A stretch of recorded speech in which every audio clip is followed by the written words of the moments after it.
उत्तर प्रदेश में सत्तारूढ़ भारतीय जनता पार्टी की सरकार के खिलाफ नामबंद हो रहे ब्राह्मण समाज पर सभी विपक्षी दलों की नजरें जमी हुई हैं। इन दलों द्वारा अब ब्राह्मण बिरादरी पर दौरे डालने के प्रयास तेज हो गए हैं। पूर्व विधानसभा अध्यक्ष हैं और उन्होंने जिस तरह से सुसाइड किया है और सुसाइड नोट जो छोड़ा है उसमें तहसील प्रशासन में गंभीर आरोप लगा है। स्वाभाविक है और मैं समझता हूँ पूरे देश का कानून इस बात को मानता है कि कोई मरते समय झूठ नहीं बोलेगा।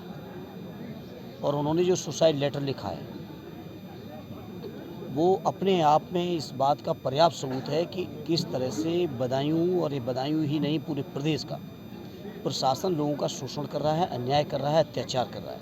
उस सुसाइड लेटर में आपने देखा है उसमें पैसे का भी जिक्र आया है, अपमान का भी जिक्र आया है। तो इस तरह से प्रशासन के लोग आतंक कर रहे हैं और इस घटना की जितनी निंदा करो उतनी कम है।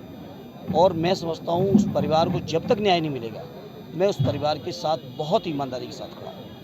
समाजवादी पार्टी क्या मांग कर रही है? समाजवादी पार्टी की मांग है जो परिवार ने तहरीर दी है वो उसकी एफआईआर होनी चाहिए और एफआईआर में जो लोग विशेषकर जो सुसाइड लेटर में उन्होंने लिखा है उसके आधार पर बाय नेम्ड एफआईआर होके उनको ऊपर कार्रवाई होनी चाहिए, जेल जाना चाहिए और उसके बाद हो जाएगी जाँच। मंत्री जी जिस तरह से लगातार किसान आंदोलन चल रहा है और सरकार जो है बिल्कुल बैकफुट पर नहीं आना चाह रही, किसानों की और सरकार के बीच कोई बात बनती नहीं रही, इसको क्या कहें? ये देश का बहुत दुर्भाग्य है कि आज देश की सरकार जो केंद्र में इसी जनादेश से चुन करके गई है, आज वो अपने केवल हठ धर्मता के कारण देश के करोड़ों किसानों के साथ अत्याचार कर रही है। जब कृषि का कानून बना ठीक उसी समय किसान नेताओं ने और किसानों ने इसका विरोध किया था। आज एक बड़ा सवाल है कि सरकार कहती है हम किसानों के हित में हमने कानून बनाए हैं। जब देश का 90% किसान ही उसके खिलाफ खड़ा हुआ है तो सरकार किस चीज़ का सम्मान बनाए हुए है? आज किसानों के हितों को ध्यान में रखते हुए सरकार को इसे वापस करना चाहिए। लेकिन हमें दुख है कि आज देश में जो सरकार बनी है ये किसान विरोधी सरकार है। जिस सरकार ने कहा हम किसानों की आमदनी 2 गुना कर देंगे, आज उत्तर प्रदेश के गलियारों में, उत्तर प्रदेश की चौखटों में, उत्तर प्रदेश के मंडी परिषदों में आज किसान 900 रुपये से लेकर के 1100 तक में धान बेचने को मजबूर है। ये पूरे देश ने देखा। 1400 रुपये में किसान का गेहूं बिका, तब भी एमएसपी लागू था।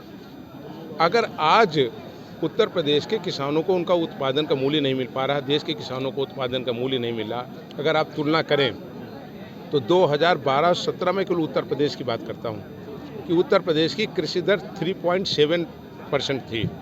आज वही कृषि दर इस भारतीय जनता पार्टी की सरकार में 2.9 बची है। ये अपने आप में इस चीज़ को प्रमाणित करती है कि उत्तर प्रदेश का किसान कमज़ोर हो रहा है। मंत्री जी जिस तरह से 2022 का विधानसभा चुनाव आ रहा है और आप लगातार जो है प्रदेश भर में प्रबुद्ध समारोह कर रहे हैं, कितने जिलों में तक प्रबुद्ध समारोह है? देखिए लगभग 47 जिलों में हुआ और मैंने तो कहा इस समाज को इसलिए भी पहचानते थे लोग कि ये देश में सही के साथ खड़ा होता था और गलत का विरोध करता था। हम तो अपने परिवार के लोगों को केवल जगाने का काम कर रहे हैं कि आज देश में सर्व समाज के साथ घटनाएं हो रही हैं और ख़ासकर अगर हम देखें 20 साल के आंकड़े, तो 20 साल के आंकड़ों में हम देखें तो इस 3 महीने में जितना इस समाज के लोगों की हत्याएँ हुई, जितना उनके साथ अन्याय हुआ, मैं नहीं समझता हूँ किसी सरकार में इतना अन्याय हुआ हो।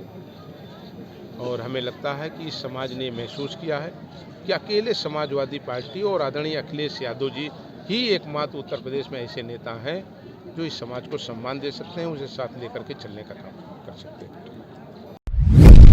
आप देख रहे हैं सक्षम न्यूज इंडिया, सबसे पहले सबसे तेज।